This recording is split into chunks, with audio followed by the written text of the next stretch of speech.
Good morning to all my teachers, my friends, especially from Saint Tarcisia Junior High School, and all my viewers. On this occasion, I would like to say thank you for the time, place, and chance given to me to present my presentation about the law of Newton 1. Before I start my presentation, I deliver my great thankfulness to the Almighty God, Jesus Christ, and my parents, so I can finish this project on time. Without further ado, I will bring it to my presentation. Let's start. Now we are going to start with the first slide. Next. Nah, Bapak Ibu dan teman-teman saya sekalian, kali ini kita akan mempelajari materi tentang hukum Newton pertama. Tapi sebelum kita masuk ke materi tentang hukum Newton pertama, kita harus tahu apa itu dulu. Apa itu gaya dan penerapannya. Karena materi gaya dan penerapannya memiliki hubungan dengan hukum Newton pertama. Bisa kita lihat di sini ada standar kompetensi dasar dan indikatornya. Standar kompetensinya di sini adalah memahami peranan usaha, gaya, dan energi dalam kehidupan sehari-hari. Sedangkan kompetensi dasarnya adalah mengidentifikasi jenis-jenis gaya, penjumlahan gaya, dan pengaruhnya pada suatu benda yang dikenai gaya. Sedangkan indikatornya di sini, siswa mampu menjelaskan gaya, menyebutkan macam-macam gaya, menghitung resultan gaya, menghitung berat gaya, dan menghitung jenis berat. Berat jenis ya. Oke, selanjutnya, next. Nah, di sini ada pengertian gaya. Apa sih itu gaya? Gaya adalah sesuatu yang dapat menyebabkan terjadinya perubahan kecepatan dan perubahan bentuk suatu benda. Alat untuk mengukur gaya disebut neraca pegas atau dinamometer. Nah, kemudian satuan gaya sama dengan Newton atau Dyne. 1 Newton sama dengan 1 kg meter per S pangkat 2. S pangkat 2 itu artinya sekon ya. Kemudian 1 Dyne sama dengan 1 gram cm per sekon. 1 Newton sama dengan 10 Dyne. 10 Dyne sama dengan 100.000 Dyne. Nah, di sini ada pengertian ringkas dari gaya ya. Nah, pengertian ringkas dari gaya adalah tarikan atau dorongan. Nah, di bawahnya lagi ada keterangannya nih. M sama dengan meter, S pangkat 2 sama dengan sekon, cm sama dengan sentimeter. Oke, selanjutnya, next. Nah, Bapak Ibu guru dan teman-teman saya sekalian, di sini ada rumus gayanya ya. F sama dengan M kali A. Nah, di sini ada keterangannya ya. Bisa dilihat. F sama dengan gaya atau Newton atau Dyne. M sama dengan massa benda, kilogram atau gram. A sama dengan percepatan meter per sekon atau sentimeter per sekon. Nah, kemudian kita masuk ke pengelompokan gaya. Pengelompokan gaya terdiri dari 2 golongan, yaitu 1 menurut macamnya, yang kedua menurut resultannya. Nah, yang pertama menurut macamnya terdiri dari 2 juga nih. Yang pertama gaya sentuh dan 2 gaya tidak sentuh. Apa sih itu gaya sentuh? Gaya sentuh adalah gaya yang mempengaruhi benda dengan cara bersentuhan langsung dengan benda tersebut. Contohnya, gaya otot, gaya pegas, dan gaya elastis. Sedangkan gaya tak sentuh adalah gaya yang mempengaruhi benda tanpa bersentuhan langsung dengan benda tersebut. Contohnya, gaya magnet, gaya listrik, dan gaya gravitasi. Nah, selanjutnya. Nah, Bapak Ibu guru dan teman-teman saya sekalian, kita sudah masuk ke menurut resultannya. Menurut resultannya terbagi menjadi 3 bagian juga nih. Yang pertama 1, gaya sejajar dan searah. Yang kedua, gaya sejajar dan berlawanan arah. Yang terakhir, gaya saling tegak lurus. Nah, apa sih itu gaya resultan? Gaya resultan adalah gaya yang arahnya sama dapat diganti dengan sebuah gaya yang nilainya sama dengan jumlah kedua gaya. Gaya pengganti itu disebut dengan resultan gaya yang dilambangkan dengan R. Nah, Bapak Ibu guru dan teman-teman saya sekalian, berarti lambang R itu adalah resultan gaya. Kemudian di bawahnya ini adalah gaya sejajar dan searah. Nah, ini dia contoh gambarnya. Nah, di bawahnya ini ada rumusnya ya. R sama dengan F1 ditambah F2. Nah, ini artinya resultan gaya ya. Nah, di sini ada contoh soalnya nih, yaitu F1 ditambah F2. F1 di sini 8 Newton Dan F2 di sini 10 Newton. Artinya 8 Newton ditambah 10 Newton sama dengan 18 Newton ke arah kanan. Nah, di sini ada pengertian ringkas dari resultan ya. Nah, pengertian ringkas dari resultan adalah gaya pengganti dari gabungan beberapa gaya yang bisa 2 dan bisa lebih. Nah, lanjut, next. Nah, Bapak Ibu guru dan teman-teman saya sekalian, sekarang kita sudah masuk yang kedua, gaya sejajar dan berlawanan arah. Dan ini adalah contoh gambarnya ya. Nah, di bawahnya lagi ada rumusnya nih, yaitu R sama dengan F1 dikurang F2. Dan ini adalah contoh soalnya nih, yaitu F1 dikurang F2. F1 di sini adalah 10 Newton dan F2 di sini adalah 8 Newton. Berarti 10 Newton dikurang 8 Newton sama dengan 2 Newton ke arah kanan. Kenapa ke arah kanan? Karena angka F1 lebih besar dibandingkan dengan angka F2. Nah, selanjutnya. Nah, ini adalah gaya saling tegak lurus ya. Dan ini adalah contoh gambarnya. Di bawahnya lagi ada rumusnya nih, yaitu R sama dengan akar dari F1 pangkat 2 ditambah F2 pangkat 2. Kemudian di bawahnya lagi ada contoh soalnya nih, yaitu R sama dengan akar dari 4 pangkat 2 ditambah 3 pangkat 2 sama dengan akar dari 16 ditambah 9 sama dengan 5 N atau Newton ke arah sudut. Oke, selanjutnya. Nah, ini adalah contoh soal dari gaya resultan. Contoh soalnya yaitu 4 buah gaya bekerja pada balok seperti gambar di bawah ini. Besar dan arah resultan gaya dari gaya-gaya tersebut adalah, nah ini adalah F1 dan ini adalah F2. F1 ada 2 dan F2 juga ada 2. F1 400 Newton, di bawahnya 500 Newton. Nah, di sini 200 Newton dan di bawahnya 300 Newton. Nah, ini ada rumusnya nih. R sama dengan F kanan ditambah F kiri. Berarti,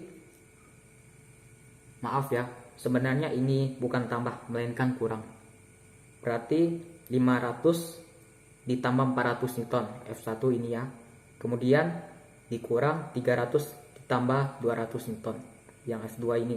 Berarti 900 dikurang 500 sama dengan 400 Newton ke arah kanan.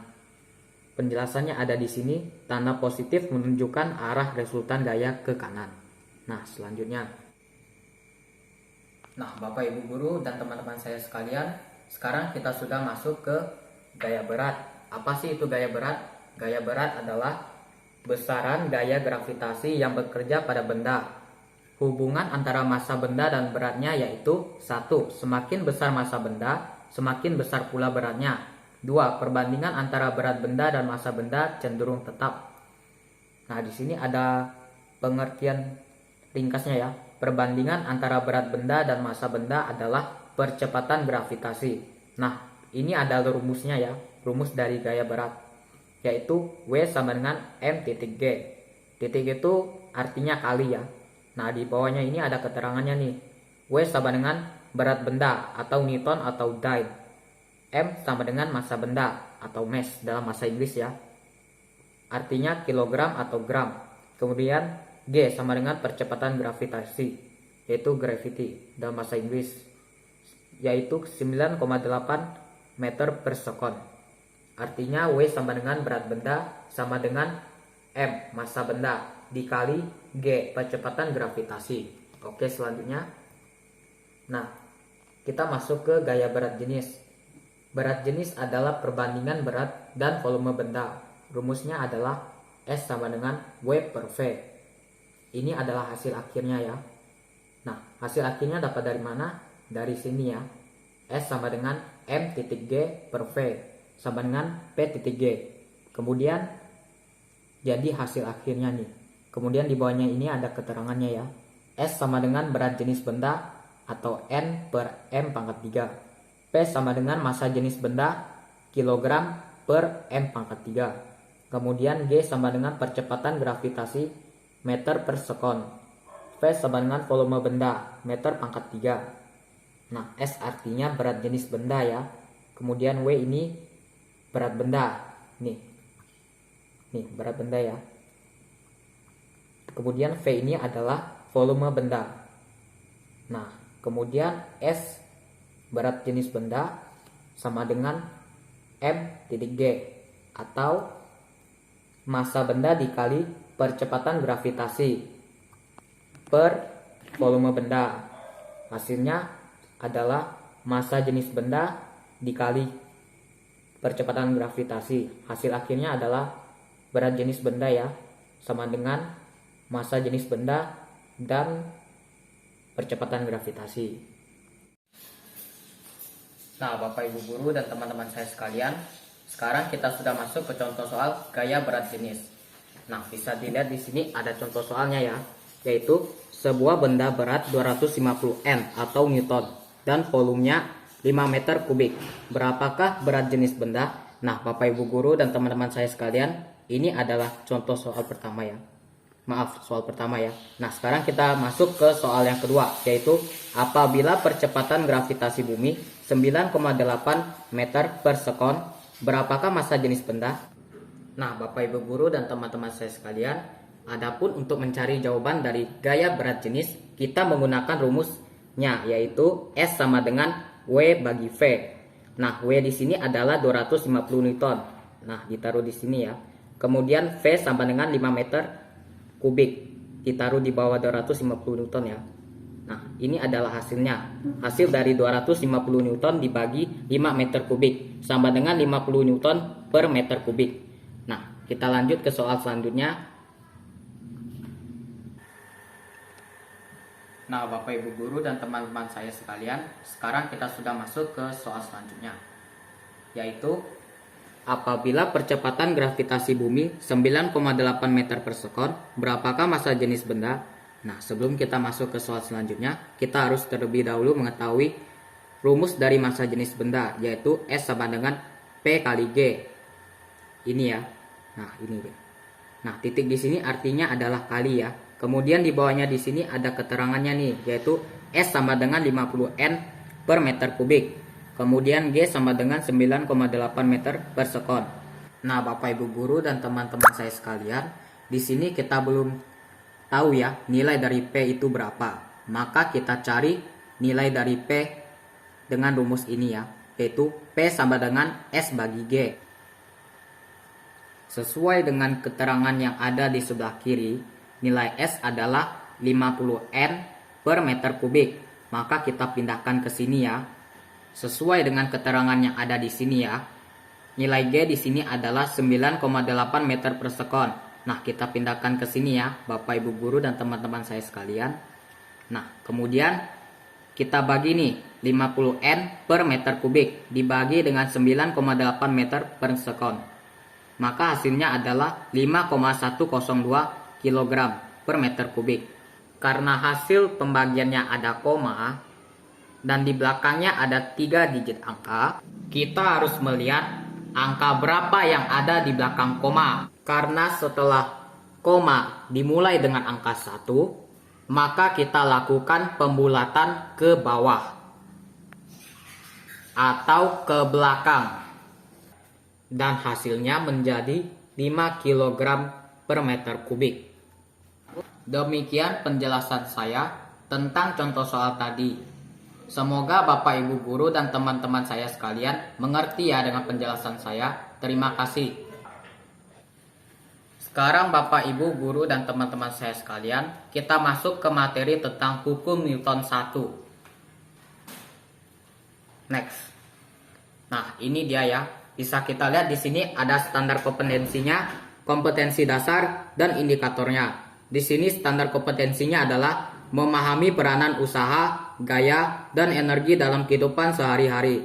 Kemudian kompetensi dasarnya adalah menerapkan hukum Newton untuk menjelaskan berbagai peristiwa dalam kehidupan sehari-hari.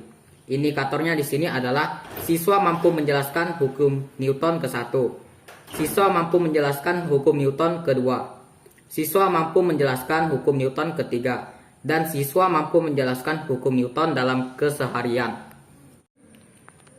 Nah, Bapak Ibu guru dan teman-teman saya, sekarang kita lanjut ya. Nah, bisa dilihat di sini judulnya yaitu penemu hukum Newton. Nah, di sini hukum Newton ditemukan oleh Isaac Newton. hukum ini membahas tentang gerak-gerak benda. Hukum Newton terbagi menjadi 3 bagian, yaitu 1. Hukum ke-1 Newton tentang kelembaman. Yang kedua, hukum kedua Newton tentang percepatan. Dan yang terakhir adalah hukum ketiga Newton tentang aksi reaksi. Nah, di sini hukum Newton ke-1 atau kelembaman ada bunyinya ini. Yaitu jika resultan gaya yang bekerja sama dengan 0, maka benda yang mula-mula diam akan tetap diam. Dan benda yang mula-mula bergerak lurus beraturan atau GLB akan tetap ber-GLB atau gerak lurus beraturan. Berdasarkan pernyataan dari bunyi ini, maka kita bisa simpulkan sigma F dengan resultan ke arah kanan sama dengan 0. Kemudian di bawah sini ada contohnya. Nah, bisa dilihat contoh dalam keseharian antara lain diamnya gelas saat kertas ditarik dan tetap konstannya gerak mobil. Demikianlah Bapak Ibu guru dan teman-teman saya sekalian, penjelasan saya tentang materi hukum Newton 1 disertai dengan gaya dan penerapannya. Semoga penjelasan singkat ini bisa dimengerti, dan jika ada kesalahan kata atau kekeliruan pada saat penjelasan sedang berlangsung, mohon dimaafkan dan dimaklumi. Saya Wilbert Pangestu dari kelas 8A mengucapkan terima kasih banyak atas perhatiannya. Tuhan Yesus memberkati kita semua.